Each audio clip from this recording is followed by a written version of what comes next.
Welcome, good morning, Fiifi-Manfred City. Obviously, another day where we come with you with a lot of content to us and Fiifi-Manfred on YouTube. I've said it several times because of this Christmas, there are a lot of games midweek, wherever. We'll keep on doing it. I mean, even when there was an international break, near bro, back to back. And of course, now that there is no international break, obviously it's going to be more back to back on Fiifi-Manfred on YouTube. Obviously, it is a one subscribe to the channel now. Please do so. Pause the video, go back and subscribe to the channel and make sure that in the notification turn and you do choose all. It is imperative so that anytime that we do drop content here, you are first to have it here on Fiifi-Manfred on YouTube. Of course, today there are lots of things to talk about. There are lots of things, very lot of them. Of course, key amongst them is a Chelsea game and Aston Villa. But I'm going to give you the tactical pre-match analysis of what to expect from that game, Chelsea versus Southampton. Of course, and now we spoke about what the coaches came to say. Mimauti Enzo Maresca and Semo Kai, Mimauti Abranti friend Russell. Then in some more kind with respect to the pre-match of the game, where Chelsea are, the things that happen at Chelsea. I gave you all the updates. Of course, yesterday we also previewed the Barcelona game against FC Mallorca. An important win for FC Barcelona against Mallorca. Today, well, we'll talk briefly about that match. We'll come to a lot of things. Then we'll go straight into the Chelsea pre-match tactical analysis on LRZ on Fiifi-Manfred on YouTube. Now, let's start with this. I've seen a quote from Pep Guardiola. And for me, a very interesting. And I think that it's a brutal, honest quote. I mean, it's a quote that essentially tells you how honest a branch of friend Joseph Guardiola, because that was my initial thought when I saw the things I saw at Anfield. And only I did see me said, really, it looks as if Pep has been rattled. And I said yesterday, sometimes when serial winners are winning consistently, winning results consistently, when they are hit by losses, because they are not used to losing, it affects them so much. And when Pep echo away to Anfield, now Liverpool fans air chant to say he was going to be sacked in the morning, that they were going to sack him in the morning. And it's like, man, he raised his hand and then told them, so we're winning 6. Now in a pre-match press conference, he was asked by journalists about that gesture. No? So why did he do that? And Pep said, he was asked if he lost his cool. And I said, lost my cool with that gesture at Anfield? I was never cool. Do you know why I was cool? Because I won. We won. The people who won are so cool, so handsome, so nice. When you don't win, it's completely opposite. And I think that that's a super honest of Joseph Guardiola. And then I gave someone. And then, of course, a big game at 7:30 p.m. At the Etihad, Nottingham Forest and against Manchester City. At the Etihad. Definitely a game that's not going to be easy for Pep Guardiola. And in the man, they need a reaction. It has to come from home. Maybe they didn't get it away from home the last time against my friend in Liverpool. But they need to get that reaction in terms of what they had to do against Liverpool. Of course, Ekai Gunman also spoke about Pep Guardiola. See, we have a very strong relationship. Appreciate each other a lot. We have worked for 7 years, soon 8. A lot of ups, some downs, creating a strong bond. Him and the players I've played with, moments will never live again. I'm talking about any Pep Guardiola relationship, and I think that Pep knows that he needs to win today, because pressure is mounting on him. Like he said, when you don't win, you're in trouble, you're in a lot of distress. You really want to win. It's a big deal for Joseph Guardiola, and also making sure that Obenya wins now. It's beginning to start for him to find those important wins over there. And over there, FC Barcelona came on in and then got the all-important win and almost share for a very long time. Barca, of course, in the last 3 games, had become very difficult for them to win. In that one against Las Palmas, the other one before against Celta Vigo, then of course the other one against Osasuna, almost struggled. They didn't get those wins. We also say that they didn't get a win, they did lose, and then of course the next one against Celta Vigo, they dropped points over there. Then they lost again against Las Palmas. In 3 games, Barca was struggling to get results, and yesterday was a huge one for them. But they managed to beat Mallorca by 5-1. 5-1. And what a play that was from Abrantia, your friend Lamine Yamal. Of course, the Trevella pass or the assist or the earlier goal from a brand friend Ferran Torres when he won it was excellent over there all through the game. Rafinha offered a penalty to Lamine Yamal, but Lamine asked Rafinha to play it himself over the Pau Victor. And so when you are competing with the best striker in the world, it's hard to get minutes. I try to learn a lot from Lewandowski every day. Of course, Pau Victor talking about the goal on O'Shea, it feels good. I had a lot of confidence and I'm good shape physically. I'll try to take advantage of the minutes that the coach gives me, whether it's 1 or 90 minutes. I'll play and I'll try to get the job done over there. This is the fixed time Barcelona scores goals in the match under Hansi Flick over there. They score a lot of goals over there. I'm playing a lot of FIFA. How exactly do you make a pass like that? And Lamine Yamal says the L2 pass now, and they must have passed. And so Flick after the game, I'm saying we knew it was going to be very equal match, but we knew what to do over there. I think that my only problem in the game for FC Barcelona, and they said Hansi Flick always, even in his days at Bayern, doesn't really focus on build-ups. He is always happy to isolate the players, the attackers and the defenders 1v1. And I think that when his attackers are not in good shape, when you're not in a good moment, you're not in good form, it really does affect the team, Kakra. And I think it's something that he needs to look going forward, of course. But then again, getting the win was the most important thing on the day for team, my friend FC Barcelona. At some point in time, Frankie de Jong came and he was asked if he was happy in a gradual role. As Frankie de Jong said, I'll have to be patient and understand the situation. So I'll continue to work hard and try to improve myself. In the end, we'll see how things go over there for Frankie de Jong. It's always nice to score a goal, of course. Frankie de Jong, Enya Sago, now for team, your friend FC Barcelona, an important win for Barcelona and what it matters to them in the grand scheme of things now. Barca were able to get an important win for them to keep on going and then keep on pushing because, of course, that's what they want to do. General Barca share by the English League, there are a lot of games, and then, of course, all through the day, obviously, I will bring you the betting picks, Betway codes near the betting or the description of the video below. Just make sure, and it was just Bayern Leverkusen and Bayern. I mean, sometimes I get frustrated. How is it that Bayern Leverkusen and Bayern? See, I don't talk about it. But today's game, 6 of them, the English Premier League, Everton, against Southampton Wanderers, Man City, Nottingham Forest, I've spoken about it already. Newcastle versus Liverpool, huge one, banana skin one for Liverpool. Newcastle versus Liverpool, Southampton, Chelsea, another banana skin for Chelsea in its equal right. There's going to be Arsenal versus Manchester United, Aston Villa versus Brentford. These are all very, very huge games in your own right. Now, so what's your Arsenal team now? I mean, if you look at what Ruben Amorim or Old Trafford in the last few days of Abel, I think that he has done an excellent job. I mean, not particularly excellent, but then when you see what he has to get a better out of the team, going back to the 3-back, and like in interviews now, trying not to give too much information to the players, and then also the game against Everton, they're planning to use Joshua Zexi as an inside forward, so that he will drop deep to come and help the midfield area as a technical player. Then the other players, Rashford, gets in behind, whilst Ahmad keep the weight.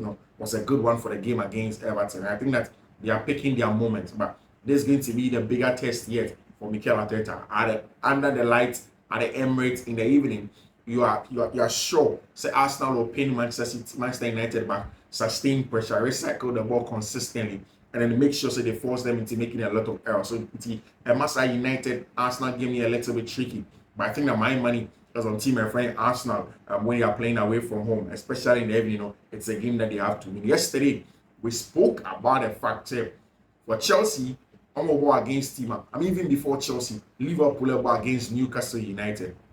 I mean, so all kind exactly what is out in terms of the pre-match analysis, the preview, what people are saying with data and stuff like that. Let me read this to you. After starting November with 2 league victories, Newcastle enjoyed a disappointing lost 2-0 win away at West Ham United, something that we don't understand. Who drew Crystal Palace 1-1. The Magpies were winning at Selhurst Park on Saturday until they conceded 94th minute, after which boss Eddie Howe stated he looked a little bit low in confidence over there. Of course, that's going to be troubling. But then again, matches BC bring the pump out of teams BC Newcastle when they are going away at the Tyneside and then Liverpool are coming home. Those evenings are very, very huge for team friend in Newcastle. It's a troubling sentiment ahead of the visit to Liverpool. especially since Newcastle have been beating their upcoming opponents in 15 matches head-to-head, drawn 4, lost 11 of them, despite the dismissal record. The Magpies can never be written off at the St. James Park, especially exactly what I've been talking about. But Liverpool seems to be a different beast, having just been better in the champions of Europe and in Spain, and of course the champions of England, Manchester City, in just 1 week now. The last time any Premier League leader enjoyed bigger points lead over the nearest competitor at this stage of the competition was in 93-94. Manchester United with 11 points, proving how unbelievable Arne Slot started his Liverpool tenure has begun. Possession is the best defense in this division with just 8 goals conceded. That's why has arguably the biggest factor going into this one. But then again, it's a game that really can be a banana skin for Chelsea. I mean, you look at Chelsea and Chelsea air ball away against Southampton side. I did say, Southampton team, they are not the same like a lot of teams. I mean, Southampton plays sometimes in a 5-back, 5-4-1 most times with wing backs, but usually they have a lot of focus on ball possession. One person have a ball, they want to dominate the play with a lot of passes. They want to be patient. They want to build up from the back end. Very, very important to them. And Martin Russell, Enzo Maresca, I've met a couple of times. They met in the championship. Enzo Maresca said 5-0. That was championship team. He used the championship team, to beat them by 5-0. In that same place, Martin Russell was good. That's why he qualified to come for the English Premier League. So he was a good one. But now in Chelsea training, you could see, almost all of the players, they were trying to do a team bonding sort of training where Obiaka, who they can tell when you're now teammates and director, where you should pass the ball to, where you should go. And now, after journalists, a lot of people kept on asking Enzo Maresca, is he in the title race now? In fact, the Chelsea sporting directors yesterday, they put out, they are not going to consider themselves in anything until March. I'm going to say, just a Drew match and so. So Chelsea Ecoso at that third, second. I mean, if it was at area one by March, then they can do a proper assessment and say that, okay, truly from March to August, we can see if we are in the title race or not. And that's exactly what and now the reports that we were picking up.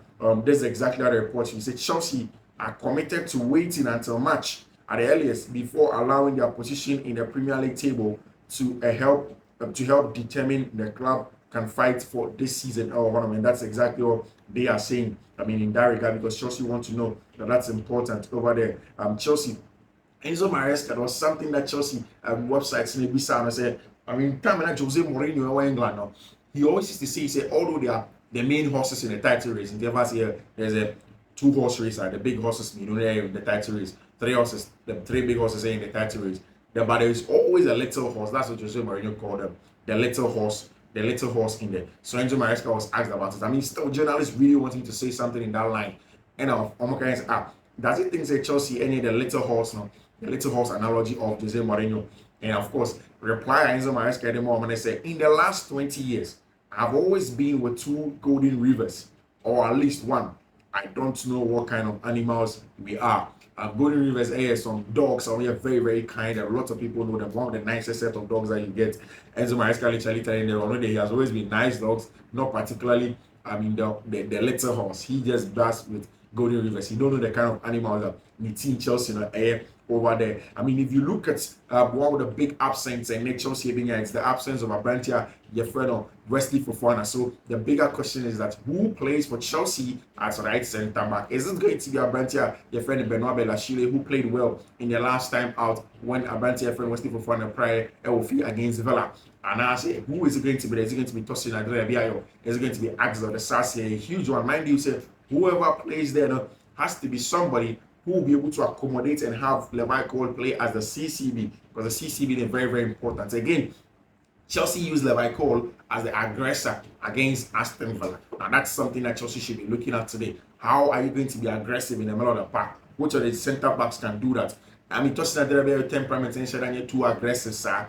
And I think it affects his play. He wants to be calmer as a CCB and then play out from the back. So is it going to be Tosin as a CCB? Then Levi goes to the other side to go and be the aggressor in that regard. And I say, how is it going to be like over there? Of course, so I said Chelsea any team needs to say Southampton. Of course, the absence of Abrante and Wesley Fofana is really going to affect Chelsea because of the lack of aggression or them. And like I did say, Cole SFA is a little bit of an aggressor on the ball for Morgan Rogers in the game against Aston Villa. I think that Chelsea will go back to the Enzo Caicedo pivot with Malo Gusto more inverting, next in Malo Gusto or Marco Correa inverting because of the absence of Abrante and Wesley Fofana. I think they were going to get a pivot in there. Enzo Maresca will not want to play Abrante and Romeo Lavia back to back in games. He will want to rest him. Their plan is to make sure so beat Romeo Lavia. Chelsea play him just once a week.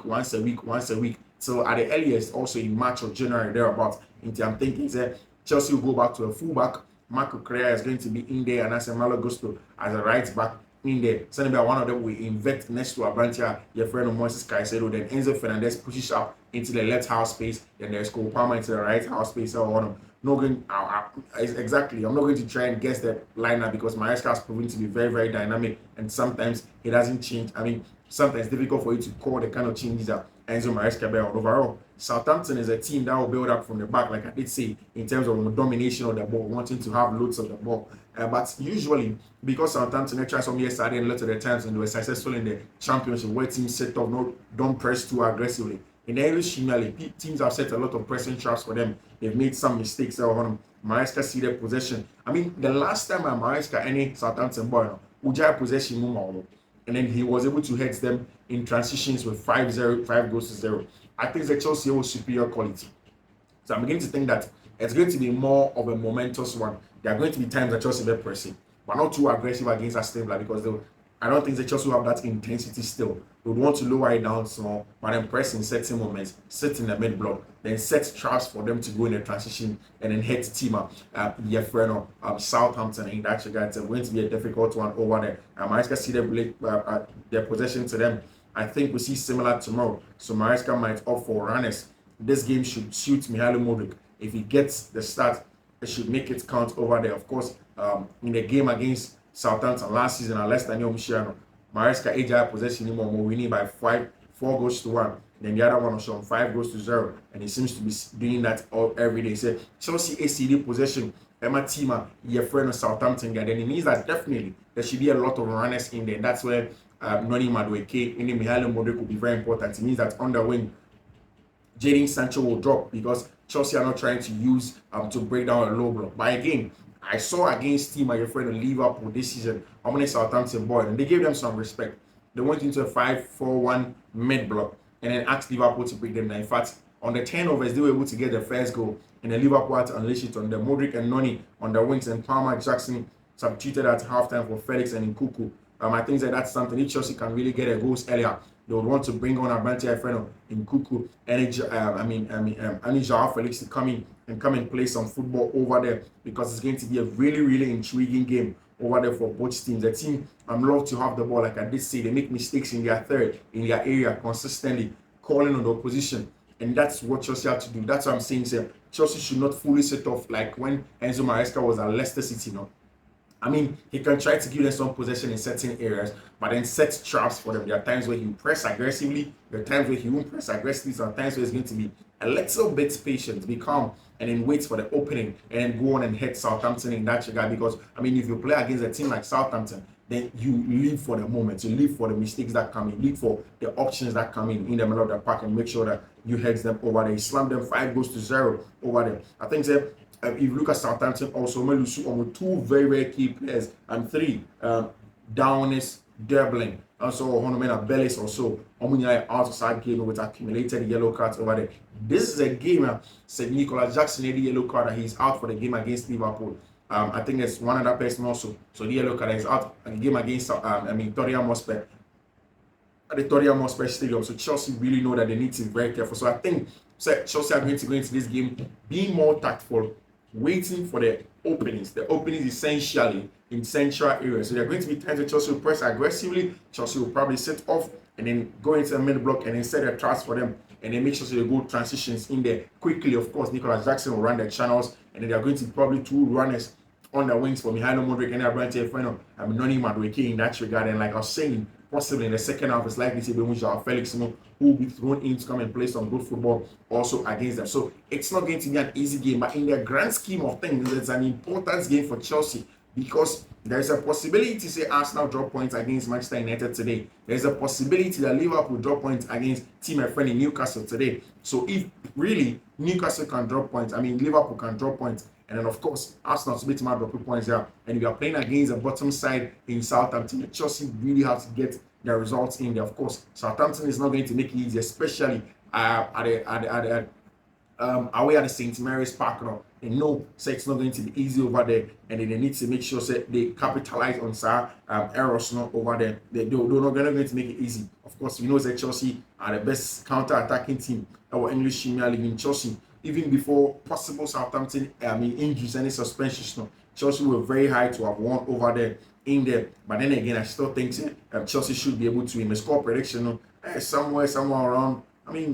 Chelsea should win over 1.5 and with a clean sheet over there, which is very, very important for Chelsea. They should be able to win in this game against my friend in Southampton, because you need to get a job done if you really want to go far. In that regard over there, in terms of what they want to do on the ball, off the ball, how Chelsea want to go out and win. And I say Cole Palmer is one shot of equaling the club record of 36 Premier League goal involvement in a calendar year set by Jimmy Floyd Helsingback in 2001.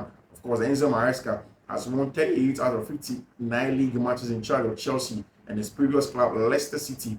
It's a joint high in England's top division since beginning of last season, alongside Leeds manager Daniel Farke over there. Of course, Enzo Maresca have won 6 of his 8 most recent away league matches, as many as they had in the previous 22 attempts. It tells you how much of a huge change Enzo Maresca. Chelsea have reached 25 points in 6 fewer games than they did last season. What a transformation. Fiifi-Manfred on YouTube. Thank you very much.